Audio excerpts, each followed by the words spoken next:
Tudi včeraj so bile slovenske ulice in ceste po 21. uri večinoma strašljivo prazne. No, razen v Mariboru, kjer pa protest proti nočni omejitvi gibanja ob vse bolj dramatičnem številu okužb očitno tudi že ugaša.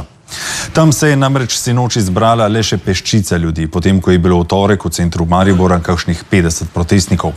Dogajanje so ves čas spremljali policisti, ki so nekatere med kršitelji tudi popisali.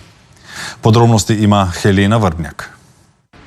Nekaj minut pred začetkom policijske ure so bile ceste in ulice Maribora večinoma prazne. Le nekaj posameznikov je med hitenjem domov lovilo zadnje minute. Na sprehodu sem bil, zdaj pa hitro domov. Mirno in tiho pa ni bilo na glavnem trgu v Mariboru. Tam je namreč ob 21. bilo slišati glasne nestrinjanja z odlokom o prepovedi gibanja. V policijski državi živimo, pod policijsko uro smo. Jaz danes ne morem iti v Ljubljano mojih vnukov čuvati, ko bodo imeli policijske počitnice, jesenske počitnice, krompirje, ker se bojimo eni drugega, ker so moje vnuke našuntali uradno, država, da se moram jaz njih bati, da me ne bodo okužili.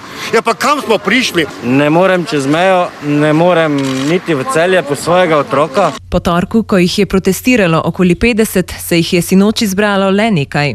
V smislu, da so malo bolj pripravljeni se postaviti proti državi in narediti red tako je treba. Ker to, če nas bo 5-6 hodilo sem, se ne bo nič zgodilo. Zato pa so protestniki vzklikali: Ti si gospodarstvo, kapito, pridi! Marš na ulice ali pa se sramujte za zmeraj. Vaši otroci vas bodo obsojali, ker ste danes tiho.